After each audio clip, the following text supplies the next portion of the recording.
Est-ce que vous nous expliquez en quelque sorte pourquoi vous voulez enlever le franc CFA? On veut, c'est pas seulement le franc CFA, c'est les bases militaires, c'est pas seulement le franc CFA, c'est les entreprises totales, c'est pas seulement le franc CFA, c'est la France-Afrique en général. On veut enlever tout ça parce que, madame, je pense que vous qui me posez la question, vous pensez comme moi que nous sommes des humains à part entière. Cheikh Anta a même prouvé qu'on était plus humain, par plus humain, ce n'est pas un acte de racisme, mais par plus humain, je vais dire, premier dans l'humanité. On est les premiers en tout. Si c'était une classe, j'allais dire qu'on a pris la première place. On a inventé la science des mathématiques, on a inventé l'écriture, on a inventé de par les hiéroglyphes, on a inventé la philosophie, on a inventé les pyramides, on a inventé la société. On a inventé tout ce dont l'homme avait besoin pour évoluer. Et actuellement, parce qu'ils savent qu'ils n'ont pas les ressources, ces ressources qui viennent pourtant de Dieu, les ressources minières dont ils ont besoin pour s'évoluer, qu'est-ce qu'ils font? Ils viennent nous retirer ce qui nous revient de droit. Ce qu'on ne peut pas accepter. On ne peut pas continuer à accepter d'être colonisé. Nos ancêtres n'avaient pas le droit à la parole. Moi aujourd'hui, je peux me mettre devant 1000 personnes et dire ce que je pense. Nos ancêtres avaient le droit de se taire et de travailler dans les plantations.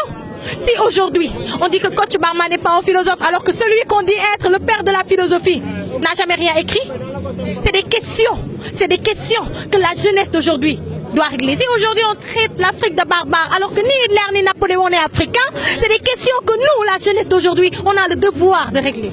Raison pour laquelle on ne peut pas rester chez nous, on ne peut pas rester à manger et à boire comme ils le veulent, nègre, ventre plein, nègre content, non. Libération accomplie, nègre d'aujourd'hui content. Si vous avez un message à passer aux Africains en général et Sénégalais en particulier, ce serait quoi?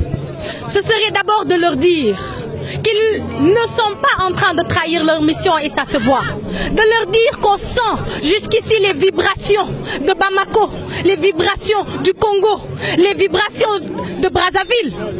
Oui, on les sent jusqu'ici.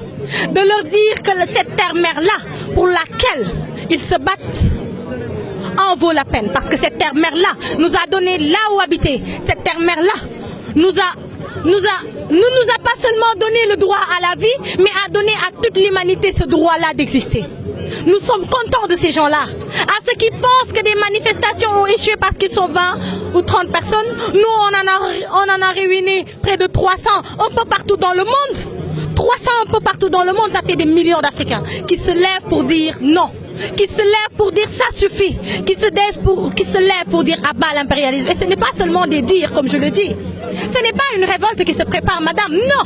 C'est une révolution à grande échelle qui se prépare.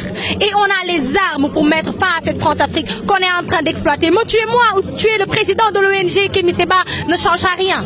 Parce qu'on a créé une jeunesse, vous avez vu ici des gens de tout âge, qui vont et qui sont en train de relever ce défi, qui est la libération de notre peuple. Ndeye Nogué Babel Sow.